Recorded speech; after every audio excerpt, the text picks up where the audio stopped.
I don't know how old I was,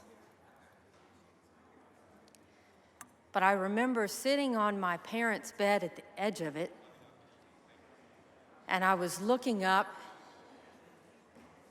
at an old, what then was new television that was a big box, and it was up on top of an armoire. I was in the room by myself, and I remember seeing a gentleman who was incredibly flamboyant and didn't look like anybody I had ever met. I later learned that that was Harvey Milk. But there was another woman who spoke, and she looked like all the ladies that I saw on Sundays when I went to church. And she said that that flamboyant man was going to go to hell. Members, please take your conversations outside the rails.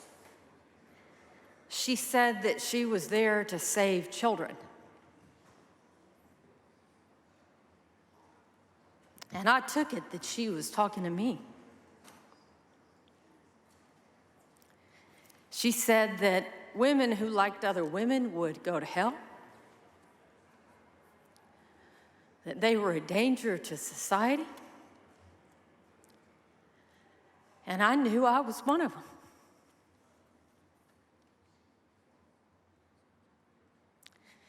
And that there was something wrong with me, that I was not okay. I later remember riding in the car with my mom down Broadway. I grew up by Hobby Airport. It was old enough that I didn't have a seatbelt on. And I absolutely loved my mother. Still love her. And we were about halfway down the road, and I probably had about 10 minutes before we got home. And I thought, I need to talk to my mama about the lady I saw on TV. And I thought, as a young child, that if I said anything, I would not be loved.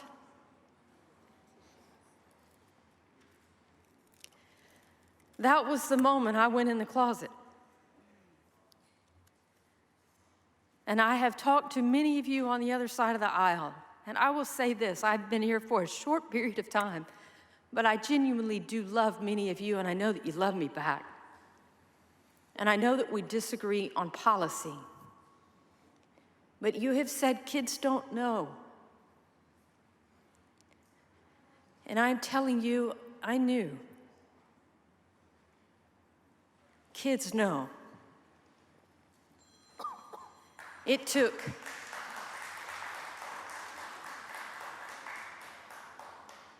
It took 30 years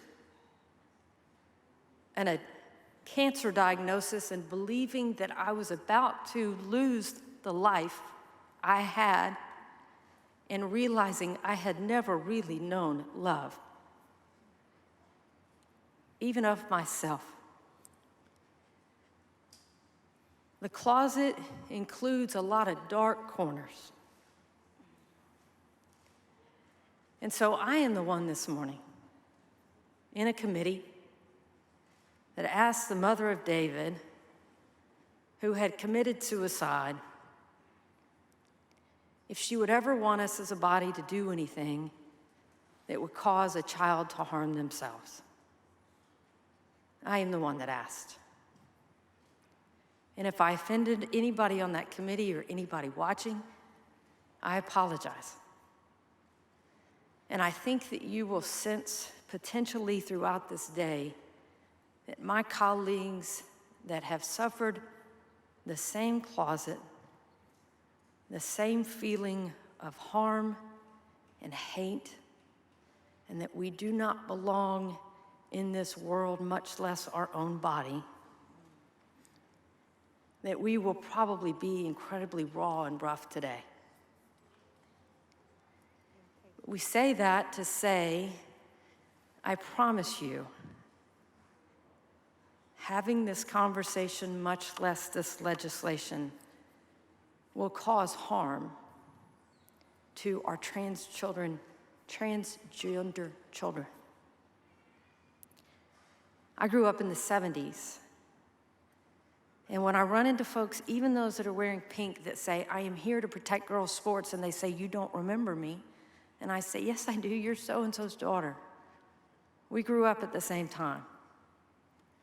And I say, when I was growing up, I was a lesbian. And I never told anybody because it wasn't okay. And they say, well, that was wrong back then. I'm asking you to consider that what we're doing right now is wrong today.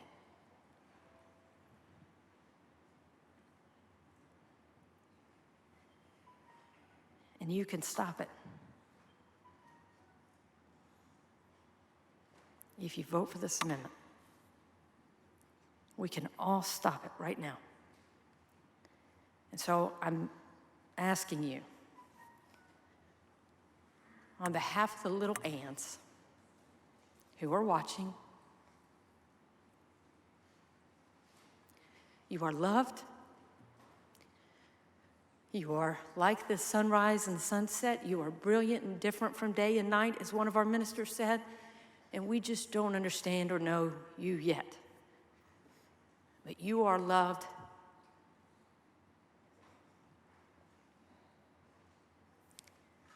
And I ask that you vote for this amendment on behalf of all of them. Mr. Speaker, Mrs. Weiner, for what purpose? will the gentlelady yield for some questions? Would the gentlelady yield for questions? Yes. She yields for questions. Yeah. Representative Johnson, I'm going to phrase this as a question, but do you know that I and every single one of my colleagues standing behind you today love you and appreciate you sharing your story? I do, and I will tell you, I wish I had said something to my mother in that car. I know now what those kids and parents should be proud of today, that I let conversations like this keep me from talking to my parents. My parents didn't have the chance to help me because I heard from somebody else on the TV. I will tell you that when I did finally come out to my parents, my mom was very emotional. My dad happened to walk in the door at the same time, and he had a pack of stuff in his hands. And I said, Dad, I'm gay. And he put the stuff down. He walked over, gave me a big hug, said, I love you. Took 3 steps back, picked up the pack, and said, now can we talk about the phone bill? I think about what my life might have been like if I had not been closeted. And you mentioned, growing up in the 70s. I grew up in the 90s and the early 2000s and got a sister 4 years younger than me. And when I was in high school, there weren't a lot of kids out in school. 5 years later, when she was in high school, there were kids who were out in high school. And I think sometimes we all forget how quickly so many things in the world have changed. You mentioned that woman you knew as a child said that was wrong then. What do you think we should do with this moment where we as a body have a chance to be on the right side of the history, to do the thing that is right, to protect these kids that maybe not all of us understand, but that we all know we should love? What should we be doing with this moment? I have often thought that if we could shut the doors, if we could shed the labels, that we could accomplish amazing things. And I know many of you in your heart, you know me, you know my wife. I know your heart. And I would ask that you vote on your heart and not the political risk that might come with making a very courageous decision.